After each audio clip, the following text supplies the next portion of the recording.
Hello साथियों, नमस्कार। एक बार फिर आप सभी का आपके अपने परिवार में स्वागत है। कैसे हैं आप लोग? उम्मीद करते होंगे बढ़िया होंगे और आपकी पढ़ाई भी बढ़िया चल रही होगी। हम लोग पढ़ रहे थे हिंदी में 2 लेक्चर को हमने कंप्लीट कर लिया। एक बार हम उन 2 लेक्चर को रिपीट कर लेते हैं, फिर हम लोग इसको पढ़ना स्टार्ट करेंगे। देखिए, हमने पढ़ना क्या स्टार्ट किया था हिंदी के विषय में। तो सबसे पहले हम हिंदी के ही विषय में देखे थे कि हिंदी किस भाषा का शब्द है। तो हिंदी फारसी भाषा का शब्द है, ठीक। उसके बाद हिंदी किस लिपि में लिखी गई है? तो देवनागरी लिपि में लिखी गई है। और देवनागरी लिपि कहाँ से लिया गया है? तो ब्राह्मी लिपि से लिया गया है। फिर हम लोगों ने देखा कि हिंदी दिवस कब मनाया जाता है। तो राष्ट्रीय हिंदी दिवस 14 सितंबर को मनाया जाता है। और हमने ये भी देख लिया था 14 सितंबर 1953 को पहली बार राष्ट्रीय हिंदी दिवस मनाया गया, यानी पहला राष्ट्रीय हिंदी दिवस कब मनाया गया? 14 सितंबर 1953 को। फिर हमने देखा 10 जनवरी को विश्व हिंदी दिवस मनाया जाता है। फिर हमने व्याकरण के ज्ञाता को देखा कि व्याकरण के ज्ञाता को क्या कहा जाता है। तो व्याकरण के ज्ञाता को वैयाकरण कहा जाता है, एक शब्द में अगर कहे तब। ये प्रश्न पूछता भी है तो आपको याद रखना है कि व्याकरण के ज्ञाता को क्या कहा जाता है। तो व्याकरण के ज्ञाता को वैयाकरण कहा जाता है। उसके बाद हम लोगों ने पढ़ना स्टार्ट किया था व्याकरण के विभाग। व्याकरण के कितने विभाग डायरेक्ट अगर परीक्षा में प्रश्न पूछ ले तो व्याकरण के 3 विभाग हैं। कौन कौन हैं? तो हमने आपको बताया था वर्ण विचार, शब्द साधन और वाक्य विन्यास। फिर वर्ण के विचार के विषय में हमने देखा था। उसके बाद हमने देखा था अक्षर किसे कहते हैं। न क्षरति इति अक्षरः, जिसका कभी नाश न हो उसे अक्षर कहते हैं। फिर हमने देखा वर्ण किसे कहते हैं, जिसके टुकड़े करना संभव न हो, यानी जिसका टुकड़ा न हो सके उसे हम वर्ण कहते हैं। जितने भी स्वर हैं उन्हें हम वर्ण कहते हैं, क्योंकि स्वरों का और अधिक टुकड़ा किया जाना संभव नहीं है। और फिर हमने देखा कि स्वर वर्णों को भी हम 2 भेद में बांटेंगे, अवर्णों को भी हम 2 भेद में बांटेंगे, एक स्वर वर्ण और एक व्यंजन वर्ण। हलंत लगे हुए वर्णों को हम व्यंजन वर्ण कहेंगे और बिना हलंत को हम कहते हैं स्वर। अभी हम लोग पढ़ेंगे इसको। उसके बाद हमने देखा अक्षर भी 2 प्रकार का होता है, एक बद्धाक्षर एक मुक्ताक्षर। बद्धाक्षर के अंतर्गत आपने देखा जैसे अंत में अगर व्यंजन हो, रा ज न में हलंत लगा हो तो बद्धाक्षर कहलाता है। और मुक्ताक्षर जिसमें अंत में आ स्वर आए, जैसे राजा में आ आया है स्वर। तो इस तरीके से यहाँ तक हमने कंप्लीट किया था। अब हम आज पढ़ना स्टार्ट करते हैं टॉपिक वर्णमाला, ठीक। तो यहाँ से अब हमको पढ़ना है। तो सबसे पहले हम यहाँ समझते हैं वर्णमाला। वर्णमाला, इसको हम अक्षरमाला कभी नहीं कह सकते। वर्णमाला को वर्णमाला ही कहते हैं। अंग्रेजी में कहा जाता है अल्फाबेट्स। अल्फाबेट, बेट्स नहीं करना है, अल्फाबेट। अल्फाबेट्स कर देंगे तो भाषा हो जाएगा, ठीक। वर्णमाला कहते किसे हैं? तो अक्षरों के व्यवस्थित व क्रमबद्ध समूह को। वर्णों के, देखिए ध्यान समझिए, वर्णों के व्यवस्थित व क्रमबद्ध समूह। वर्णों के व्यवस्थित व क्रमबद्ध स्वरूप को, क्रमबद्ध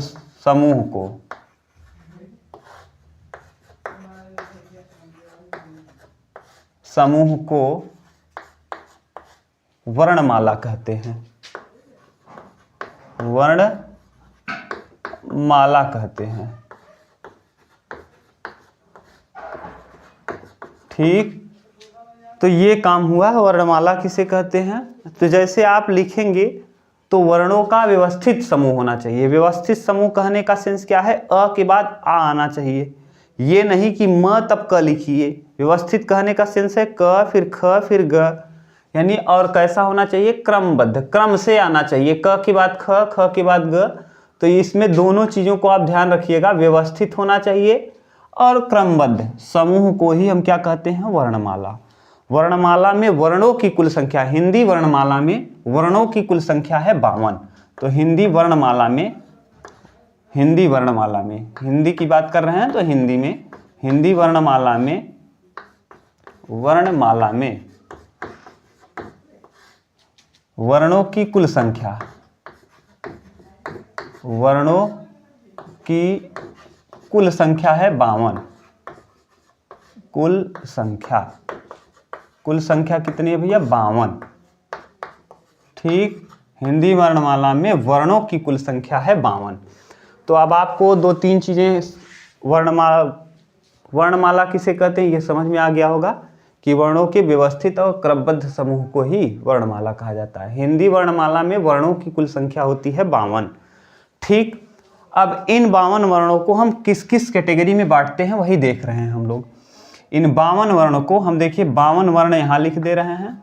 इन 52 वर्णों को हम लिखेंगे, एक यहाँ लिखेंगे स्वर, स्वर वर्ण। स्वर वर्णों की संख्या है 11। उसके बाद आ जाएगा व्यंजन वर्ण, स्वर, स्वर के बाद व्यंजन वर्ण, व्यंजन वर्ण, व्यंजन वर्ण के बाद व्यंजन में 33, और उसके बाद आ जाता है 4 संयुक्त व्यंजन। संयुक्त व्यंजन की संख्या 4, संयुक्त में कितना आ जाएगा? 4 ये। और फिर संयुक्त के बाद आ जाएगा उत्क्षिप्त व्यंजन, उत्क्षिप्त, उत्क्षिप्त, उत्क्षिप्त व्यंजन। उत्क्षिप्त व्यंजन की संख्या है 2, और उसके बाद आ जाएगा अयोगवाह, अयोगवाह में 2। पहले आप जोड़ लीजिए कि 52 हुआ कि नहीं। उसके बाद आएगा क्या? अयोगवाह, अयोगवाह। ठीक, अयोगवाह में आ जाएगा कितना? 2। अब इसको आप जोड़ना स्टार्ट करिए, देखिए आता है कि नहीं। 11 और 33 44, 11 चौक 44, 11 33 44, 4 48 और 2 50 और 2 52, यानी कुल वर्णों की संख्या कितनी है? 52। ये हमने लिख दिया 52। अब हम लोग ये देख लेते हैं इन 52 वर्णों में कौन कौन है, अच्छे से समझ लेते हैं। तो ये जो स्वर वर्ण है, स्वर वर्णों की संख्या 11 होती है, लेकिन स्वर वर्णों की मात्राएं केवल 10 होती हैं। आगे हम पढ़ेंगे एक एक को, पहले स्वर वर्ण को पढ़ेंगे, फिर व्यंजन को पढ़ेंगे, सबके विषय में पढ़ेंगे। अभी हमको ये देखना है कि स्वर वर्णों के अंतर्गत कौन 11 कौन कौन आता है। तो इस 11 में आ जाएगा आ, ई, उ, री, उ और री। 1 2 3 4 5 6 7 ए आई ओ और औ, ये है। गिन लीजिए, ये पूरा का पूरा कितना हो जाएगा? 1 2 3 4 5 6 7 8 9 10 11। तो यानी स्वर वर्णों की कुल संख्या कितनी है? 11। एक चीज आप ध्यान रखिएगा, ये वाले में बड़ा कंफ्यूजन होता है इस री में। तो री को आप याद रखिएगा, ये री है, र नहीं है, री है। तो री भी स्वर के अंतर्गत आता है। ठीक, अब इस 33 में क्या क्या आता है? इस 33 को हम देखते हैं कचट तप। इसका सूत्र क्या है? कचट तप। देखिए क्या क्या है, क वर्ग, च वर्ग, ट वर्ग, त वर्ग और प वर्ग, कचट तप। तो क, ख, ग, घ और अंग, च, छ, ज, झ और इय, ट, ठ, ड, ढ और अण, त, थ, द, ध और न, प, फ, ब, भ और म, य, र, ल, व और ये आ जाएगा य, र, ल, व।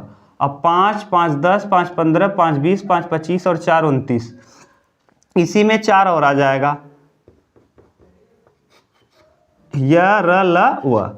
अब यहाँ छत्र ज्ञस्र, इसको देख लीजिए, इसमें क्या क्या आ जाएगा? छ छत्री वाला, त्र, ज्ञ और स्र, ये स्र। ठीक, इन 4 वर्णों के अतिरिक्त जो क ख ग में बच गया, जैसे स, ख, स और ह, ये। अब गिन लीजिए, यहाँ 5 5 10 5 15 5 20 5 25 4 29 और 4 33, यानी कुल कितने हो गए 33। इधर संयुक्त वर्ण, इसे संयुक्त क्यों कहते हैं, क्योंकि 6 को अगर आप लिखेंगे तो अंग्रेजी में होता है KSH, और इसका ये 2 व्यंजनों से मिलकर बनता है 6 में क है, के का मतलब क और प्लस 6, ये है 6। त्र में TR, त्र में क्या लिखेंगे TR, तो TR का मतलब त प्लस र, त प्लस र, त्र। ज्ञ में ज्ञ होता है GY, इसको ज्ञ और इय, ये ज्ञ होता है, ज्ञ नहीं बल्कि ज्ञ। और स्र में SHR,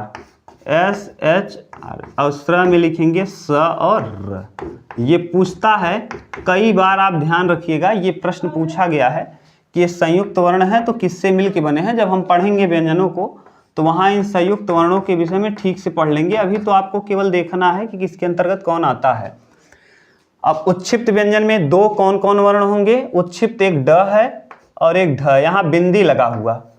इस बिंदी के अंतर्गत 2 और 5 वर्ण आते हैं जो आगत वर्ण या विदेशी वर्ण कहलाते हैं, उनको भी हम देख लेंगे। जैसे क है नुक्ते वाला क, ज फ और ग, जैसे गजल लिखना है तो गजल होता है गजल, गजल ये है। तो यहाँ जो लगा है इसे कहते हैं नुक्ता।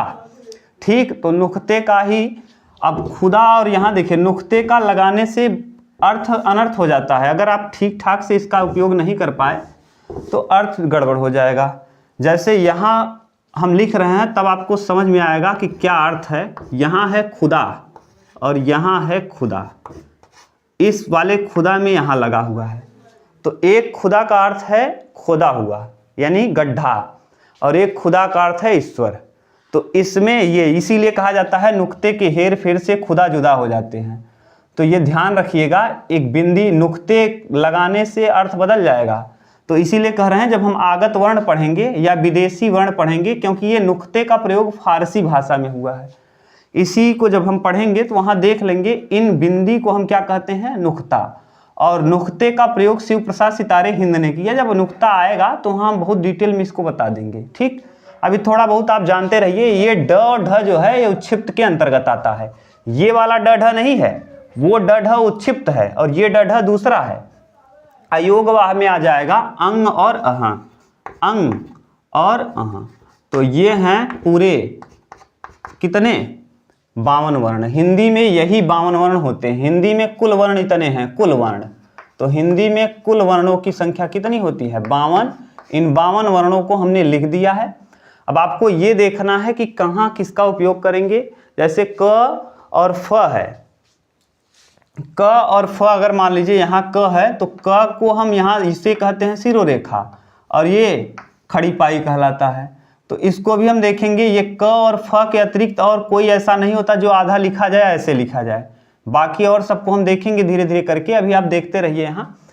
तो यहाँ आपने देख लिया वर्णों के व्यवस्थित व क्रमबद्ध समूह को क्या कहते हैं, वर्णमाला कहते हैं। वर्णों की कुल संख्या कितनी होती है 52। इन 52 वर्णों को हम कई कैटेगरी में बांटते हैं। 11 क्या होते हैं, स्वर होते हैं। इन स्वरों को, अब इन स्वरों में 11 कौन कौन होता है, अ आ इ ई उ री ए ऐ ओ औ। व्यंजन कितने होते हैं 33 व्यंजनों को हमने यहाँ लिख दिया है। अब यहाँ देखिए संयुक्त व्यंजन, संयुक्त व्यंजनों की संख्या कितनी है 4। यहाँ प्रश्न पूछेगा अगर तो आप आराम से बता लेंगे कि संयुक्त व्यंजनों की संख्या है 4। छ, त्र, ज्ञ और स्र। अब छ किससे किससे मिलकर बना है, तो क और स से छ है। त्र, ट और आर, र से। यहाँ देखो टी का मतलब त और र का मतलब आर। ज्ञ का जी और वाई, वाई का मतलब ञ, और स्र का स और र। ठीक, अब उत्क्षिप्त व्यंजनों की संख्या कितनी है 2, ड और ढ। जैसे यहाँ हमने बता दिया उत्क्षिप्त व्यंजन, और यहाँ नुक्ता क्या है ये भी बता दिया। नुक्ता हम जब आगे अच्छे से पढ़ेंगे तो वहाँ देख लेंगे। और उसके बाद अयोगवाह में कौन कौन आ जाएगा, अयोगवाह में आ जाएगा अंग और अह। अंग को कहा जाता है अनुस्वार और अह को कहा जाता है विसर्ग। अंग, अगर हम अंग की बात करें तो इसे अनुस्वार कहते हैं, अनुस्वार, और इसे क्या कहते हैं विसर्ग, विसर्ग। ठीक, इसे विसर्ग कहा जाता है और इसे अनुस्वार कहते हैं। इसका भी कहानी हम लोग देखेंगे। अभी आप थोड़ा सा अगर समझना चाहें तो समझ लें। इस बिंदी का अर्थ बहुत बड़ा है। जैसे आप देखिए, हम लोग लिखते हैं यहाँ लगा दें, तो आप बताओ ये हमने क्या लिख दिया। आप इसको कहेंगे चंदा, यानी यहाँ पर इस बिंदी को आप क्या पढ़ रहे हो, न पढ़ रहे हो। ठीक, अगर हम यही ऐसे कर दें और यहाँ लगा दें बिंदी, तब आप देखिए इस बिंदी को आप यहाँ क्या पढ़ेंगे, म पढ़ेंगे। ध्यान से समझिएगा, इस बिंदी का अर्थ बहुत बड़ा है। इस बिंदी यहाँ भी है और बिंदी यहाँ भी है। इस बिंदी को आप न पढ़ रहे हो, जबकि इस बिंदी को आप म पढ़ रहे हो। दोनों ही बिंदी में देखिए अर्थ अंतर क्या है। इस बिंदी को न आप क्यों पढ़ते हो, ये समझना है। जैसे आप जानते हो कि यहाँ द लिखा है। अब द किस में आता है, तो देखिए त, थ, द, ध, न, इसका अंतिम वर्ण कौन है, न। तो यानी जो बाद में आया हुआ वर्ण है, जैसे द है, देखिए यहाँ क्या है, द। द किसके अंतर्गत आता है, ट, ठ, ड, ढ, त, थ, द। तो त, थ, द में आता है, तो इसका अंतिम वर्ण है न, इसीलिए यहाँ न पढ़ते हैं। जैसे यहाँ ब आया, कौन आया, ब। तो ब देखिए, ब किस वर्ण का है, तो ब है प, फ, ब। ब का अंतिम वर्ण कौन है, म, इसीलिए इसको पढ़ते हैं म। क्लियर। ऐसा पढ़ते क्यों हैं आप समझ गए होंगे। जैसे कुछ भी आप लिख लीजिए जिसको आप जानते हैं, तो इस बिंदी को लगाएंगे तो बिंदी का अर्थ है उस बिंदी का उसी वर्ण का अंतिम अक्षर। जैसे अगर हमको मान लीजिए कुछ भी लिखना हो, जैसे म वाला और आपको कंप लिखना हो, ऐसे यहाँ प लिख दें, तो इसको म पढ़ेंगे, कंप, म। क्यों म पढ़ेंगे, क्योंकि देखिए यहाँ जो म आया ये प है, प वर्ग का अंतिम वर्ण है कौन, प, फ, ब, भ, म, इसीलिए हम इसको बिंदी को क्या पढ़ेंगे, म। ये जिस वर्ण रहता है उसी वर्ण का अंतिम वर्ण पढ़ा जाता है। ठीक इसी तरीके से अब हम, जैसे मंदिर आप लिख दिए, मंदिर, तो यहाँ मंदिर में देखिए मंदिर, यहाँ बिंदी लगाएंगे तो म और द, देखिए द के अंतिम वर्ण कौन है, द वाले लाइन का अंतिम वर्ण त, थ, द, ध, न, इसीलिए इस बिंदी को हम न पढ़ते हैं। अब आपको समझ में आया होगा। इस तरीके से ये आपने डिवाइड कर लिया इसको। अब हम लोग अगले वीडियो में पढ़ना स्टार्ट करेंगे स्वरों के विषय में। इतना आपको बता दिए कि वर्णों की कुल संख्या 52 है। ये 52 वर्ण कौन कौन हैं पूरा डिटेल हम आपको बता दिए। अगले वीडियोज में हम पढ़ना चालू करेंगे स्वर के विषय में। Thank you. अगर आप चैनल पे नए हैं तो चैनल को सब्सक्राइब कर लीजिए और बेल आइकन को दबा दीजिए, जिससे टाइम टू टाइम आपको नोटिफिकेशन भी मिलता रहे। यह हिंदी जहाँ जहाँ एग्जाम में पूछा जाता होगा, इससे बाहर पेपर नहीं आएगा। Thank you.